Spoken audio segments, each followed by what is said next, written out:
Hello students, so today let's start our new chapter gerunds and participles. तो देखो हम अभी के पिछले चैप्टर में इन्फिनिटिव पढ़ के आए हैं और आज हम पढ़ेंगे gerund और participle. Gerund are verbal noun. They are verb in form but noun in function. तो फॉर्म में तो ये वर्ब होती है पर इनका काम क्या होता है? फंक्शन होता है बट नाउन ए फंक्शन. तो अगर फॉर्म की बात करें तो वर्ब है पर काम की बात करें तो ये नाउन वाला काम. They are formed by adding ing in the base form. और इनमें क्या करते हैं हम? बेस फॉर्म में यानी फर्स्ट फॉर्म में ing को ऐड करते हैं. Like infinitives, gerunds are also known finite verbs. तो देखो ये सारे क्या आप किसके पार्ट्स पढ़े थे हमने? नॉन इन्फिनिटिव वर्ब्स के. तो gerunds are nouns. They can be subject and object in a sentence. तो gerunds नाउन होते हैं और ये सब्जेक्ट का भी काम कर सकते हैं ना, और ऑब्जेक्ट दोनों ही बन सकते हैं. जैसे रीडिंग, तो देखो ing वाले सारी क्या हो जाएंगी? gerund. Reading is a good hobby, यहाँ पे सब्जेक्ट बन गया. ही लाइक्स स्विमिंग और यहाँ पर ऑब्जेक्ट. तो सब्जेक्ट और ऑब्जेक्ट दोनों ही बनने का काम कर सकता है. She is good at cooking. He kept on asking questions.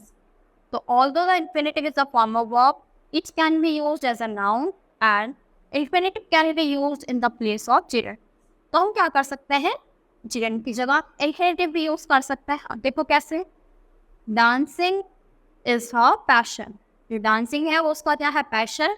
तो ing फॉर्म आ गई तो इसलिए क्या बन गया? gerund. और to dance is her passion यानी डांस करना उसका पैशन है.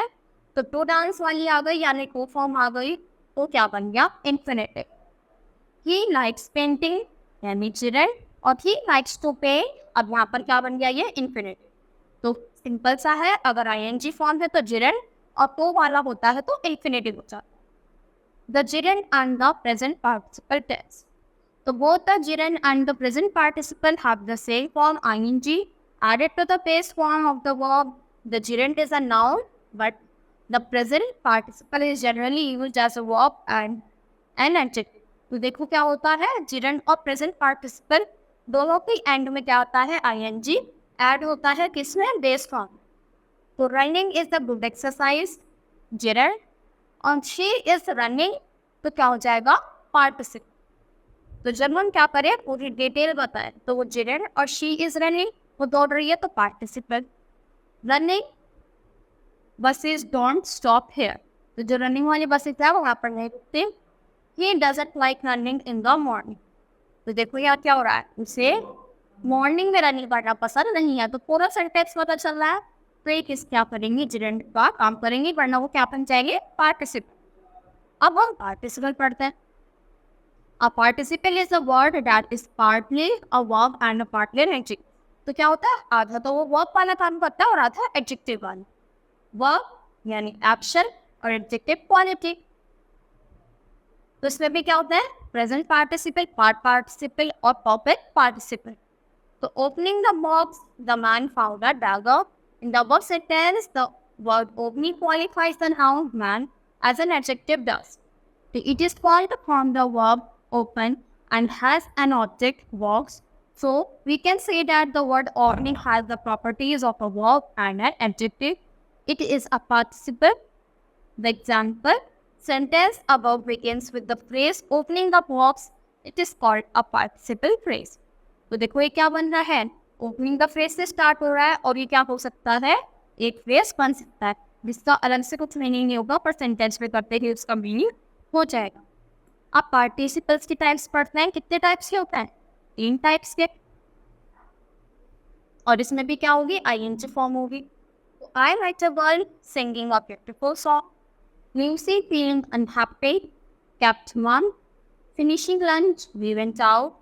She saw him crossing the field. Past participle, तो past यानी जो हो चुके हैं चीजें.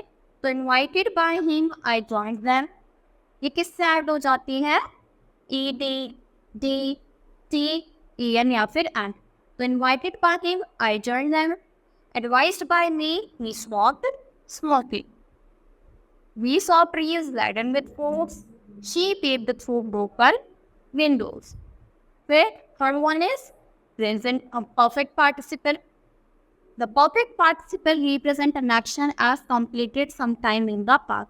यानी जो पास्ट में क्या हो चुका है, एक्शन कंप्लीट हो चुका है। Having written the letter I posted it, यानी लेटर को लिखने के बाद पहले उसको क्या कर दिया, पोस्ट कर दिया। Having taught the lesson the teacher lap, पढ़ाने के बाद टीचर क्या कर गई, वहाँ से क्लास से चली गई।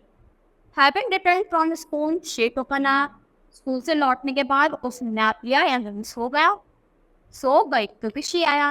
Having failed in the exam he well, तो वो एग्जाम में फेल हो गया तो वो क्या करने लगा, रोने लगा। पार्टिसिपेट्स एज एडजेक्टिव, तो अब हम पार्टिसिपेट्स का काम देखेंगे एडजेक्टिव की बात। जैसे the participant at the past participant are often used as simple qualifying adjective before noun, तो ये नाउन से पहले लगकर एडजेक्टिव वाला काम पढ़ना है। A burnt child reads fire, marking dog sent him bite, a sound judgment from a learned judge, a rolling stone gathers murmurs. Participles and gerunds. So unlike particles, gerunds functions as nouns. Hence, gerunds can be objects or subjects or sentences. So swimming is a good exercise. ये gerund पढ़ा था हमने। I saw him swimming in the pool. ये participle. Walking keeps you active, gerund, और he is working, he is a working partner, participle. तो इसी के साथ ये चैप्टर यहीं पर फिनिश होता है। I hope you understood the chapter. That's all for today. Thank you.